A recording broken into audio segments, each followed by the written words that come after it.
बहुत समय पहले की बात है। एक चंदनपुर गांव था। इसमें सभी हंसी खुशी रहते थे। उस गांव के लोग सुबह अपने खेत पर जाते, काम करते थे और दोपहर में अपने घर खाना खाने के लिए वापस आ जाते थे। लेकिन वो अपने घर नहीं आते थे। उसी गांव में एक हरिया नाम का आदमी गांव की चौपाल पर फिश करी का मुफ्त में ठेला लगाता था। सभी लोग उसके ठेले पर फिश करी खाने के लिए आते थे। एक दिन हरिया का पहला ग्राहक आया, रामू काका।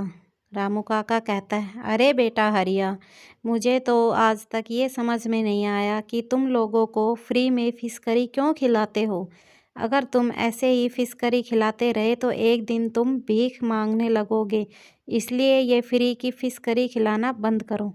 देखिए काका, मैं इस पर ज़्यादा बात नहीं करना चाहता। अगर आपको खाना है तो बोलिए, मैं आपकी प्लेट लगा दूं। नहीं तो आप कल आना, क्योंकि मैं फ्री की फिश करी खिलाना तो बंद नहीं करूंगा जब तक मेरे शरीर में जान है। वो शाम को जाकर सो जाता है और सोचता है, लोगों का भला करो तो भी लोग मुझे गलत समझते हैं। पर कोई बात नहीं, मुझे इससे क्या, मुझे तो सिर्फ अपना काम करना है। मैं लोगों को ये राज कभी नहीं बता सकता कि मैं उन्हें फ्री में फिश करी क्यों खिला रहा हूँ। ऐसा सोचकर हरिया रात को सो जाता है। अगले दिन वह फिर से गांव की चौपाल पर ठेला लगाता है। देखते ही देखते भीड़ इकट्ठा हो जाती है। तभी दूर खड़ा एक आदमी जिसका नाम मुकेश था, वो कहता है, देखो ये हरिया कितना पागल है।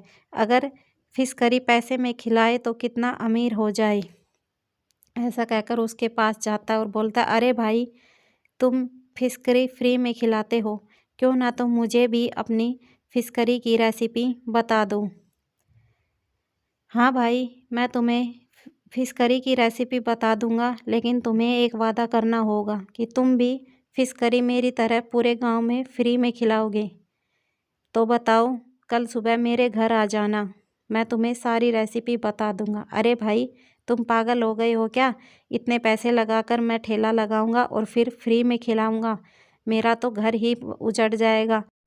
ऐसा बोलकर वो वहाँ से चला जाता है। तभी अगले दिन हरिया के पास कुछ ग्राहक होते हैं तो एक आदमी आता है और बोलता है, अरे भाई, तुम ही हरिया हो क्या? मुझे सुना है कि इस गांव में कोई इंसान लोगों को फ्री में फिश करी खिलाता है, लेकिन ये लोग पागल हैं जो सड़ी गली फिश करी खाते हैं। एक दिन बीमार हो जाएंगे। मैं ऐसा नहीं हूँ, मैं तुम्हारी फिश करी नहीं खाऊंगा। ये लोग तो पागल हैं।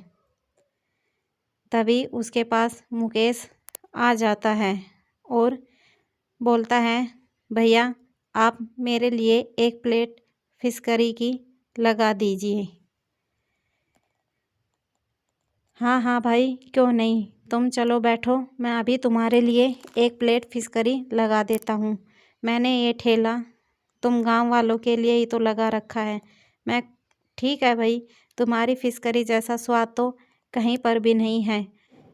आज तुम थोड़ी सी पैक भी कर देना, मैं मेरे घर के लिए भी लेकर चला जाऊंगा। ठीक है भाई, तुम बैठो, मैं अभी तुम्हारी प्लेट लगाता हूँ।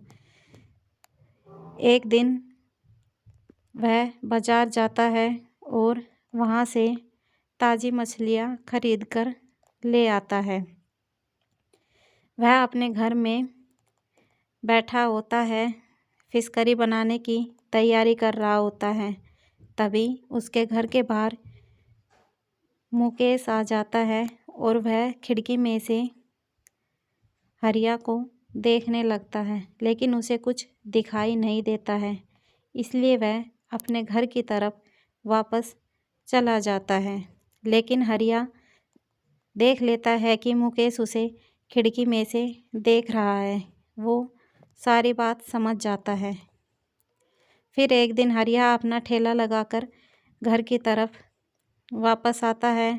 शाम को गांव वालों के बारे में और उस राज के बारे में सोचता है, सो जाता है। अगले दिन जब सुबह होती है तो उसे रास्ते में गांव का एक और आदमी मिलता है। वह हरिया से बोलता है, भाई गांव वाले बोल रहे हैं कि तुम लोगों को सड़ी गली फिश करी खिला रहे हो और उन्हें बीमार करके उनको मारकर उनकी ज़मीन हथियाना चाहते हो। पूरे गांव में लोग तुम पर थू थू कर रहे हैं। नहीं भाई, ऐसा कुछ भी नहीं है। अगर तुम देखो तो मेरी फिश करी से आज तक कोई भी बीमार नहीं पड़ा है। मैं तो फिश करी बनाता रहूँगा। लोगों को खाना है तो खाए, ना खाना तो ना आए। ठीक है भैया, जैसा तुम कहो। कल तुम्हारे नाम की पंचायत है और तुम्हें पंचायत में आना ही पड़ेगा। भाई देखो, अब तो मैं फीस लेने के लिए जा रहा हूँ। तुम प्रधान को बोल देना कि पंचायत कल या परसों रखे, मैं आ जाऊँगा।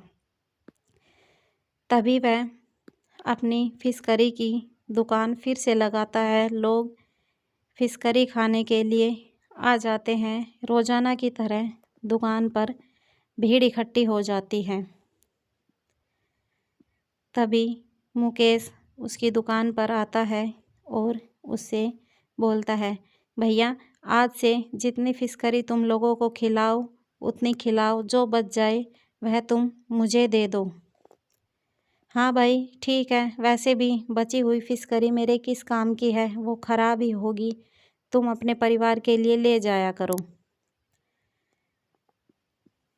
ठीक है भाई, तो आज से रोज़ाना मैं बची हुई फिश करी मेरे परिवार के लिए ले जाया करूँगा, जिससे कि उनको भी अच्छा खाना खाने को मिल जाएगा। ठीक है भाई। तभी हर रोज़ शाम को बची हुई फिश करी मुकेश अपने परिवार के लिए ले जाने लगता है। अगले दिन रास्ते में जब हरिया अपना ठेला बंद करके आ रहा होता है तो उसे रामू काका मिल जाते हैं। बेटा, मैंने तुमसे कहा था ना कि ज़माना बड़ा बेकार है। अगर तुम लोगों को फिश करी खिला रहे हो तो उसके पैसे लो, नहीं तो लोग तुम्हें गलत समझेंगे। आज वैसा ही हुआ। कल आपको पंचायत में आना है। ठीक है काका, अगर प्रधान जी मेरे नाम की पंचायत कर रहे हैं तो मैं पंचायत में आ जाऊंगा, लेकिन मैं फिश करी खिलाना तब भी नहीं छोड़ूंगा। ठीक है भाई, जैसा तुम कहो। कल समय से पंचायत में आ जाना, लोग तुम्हें बुलाने के लिए आ जाएंगे। ठीक है काका। अगर मेरी फिश करी का राज लोग जानना चाहेंगे तो मैं इस गांव को छोड़कर दूसरे गांव में अपनी फिश करी का ठेला लगाने लग जाऊंगा। तभी वो लोग चले जाते हैं।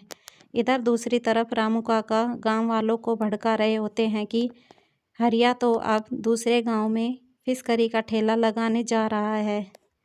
तभी गांव के कुछ लालची लोग सोचने लगते हैं कि अगर हरिया दूसरे गांव चला गया तो फिर हमारा क्या होगा, क्योंकि उन्हें तो मुफ्त का खाने की आदत हो चुकी थी। इसलिए वो सभी लोग एक योजना बनाते हैं जिससे कि हरिया दूसरे गांव फिश करी बेचने के लिए ना जा सके। अगले दिन वो सभी लोग फिर से हरिया की दुकान पर जाते हैं और फिश करी खाने लगते हैं, जिससे कि हरिया उसी गांव में फिश करी बेचता रहे। तभी दो लोग हरिया को बुलाने आते हैं। भाई तुम्हारे नाम की पंचायत रखी है, चलो हमारे साथ, प्रधान ने बुलाया है। तभी हरिया उनके साथ खुशी खुशी जाने लगता है। पंचायत में प्रधान, हरिया ये मैं क्या सुन रहा हूँ, तुम लोगों को सड़ी गली फिश करी खिला रहे हो जिससे कि वो बीमार हो जाए और उनकी ज़मीन तुम हथियाना चाहते हो। क्या ये सही बात है? गांव वाले सच बोल रहे हैं क्या? नहीं नहीं प्रधान जी, गांव वाले बिल्कुल झूठ बोल रहे हैं। आप किसी एक को बता दे कि मेरी फिश करी खाने से वो इतने दिनों में बीमार हुआ है, मैं अपना घर छोड़कर चला जाऊंगा। अगर ये बात सही हुई तो फिर तुम बताते क्यों नहीं हो कि तुम फ्री में फिश करी लोगों को क्यों खिला रहे हो? तुम्हारे पास इतना पैसा कहाँ से आया कि तुम लोगों को फ्री में फिश करी खिला रहे हो? देख लो गांव वालों, तुम्हारे पास तो ऑप्शन है, या तो तुम फिश करी का राज पूछ लो। अगर मैंने राज बता दिया तो मैं इस गांव में फिर कभी फ्री में फिश करी नहीं खिलाऊंगा। हाँ हाँ ठीक है, हमें फिश करी का राज जानना है कि तुम लोगों को फ्री में फिश करी क्यों खिला रहे हो। हमें भी तो पता चले क्या बात है। ठीक है तो फिर सुनो, लगभग 5 साल पहले की बात है। मैं शहर में एक होटल पर काम करता था। वहाँ का सेठ बड़ा ही अत्याचारी था। वह गरीबों को लूटता था। एक दिन देखते ही देखते उसके पाप का घड़ा भर गया। उसका पूरा परिवार उसके आँखों के सामने मर गया। एक दिन उसके सपने में एक आदमी आया और उसने कहा कि तुमने आज तक जो भी काला धन जमा किया है उसे गरीबों में खाना खिलाकर बाँट दो। तब से मेरे सेठ ने मुझे सारी बात बताई और उसने मुझसे कहा, बहुत सारा पैसा दिया और कहा कि अपने गांव जाओ और जब तक ये पैसे ख़त्म ना हो अपने गांव के लोगों को फ्री में खाना खिलाओ। मैं तभी से ये काम कर रहा हूँ, लेकिन आज के बाद मैं इस गांव में फ्री की फिश करी का ठेला नहीं लगाऊंगा। तभी हरिया दूसरे गांव में जाता है और वहां पर अपनी फ्री की फिश करी का ठेला लगाता है। लोगों की भीड़ इकट्ठा होती है और लोग खाना खाकर वहां से चले जाते हैं। इस तरह उसका ठेला अच्छा चल रहा होता है। यहाँ चंदनपुर गांव के लोग अपनी मूर्खता पर रो रहे होते हैं और वो सोच रहे होते हैं कि काश उन्होंने ये सवाल ना किया होता तो आज उनके गांव में भी फ्री की फिश करी का ठेला लगता।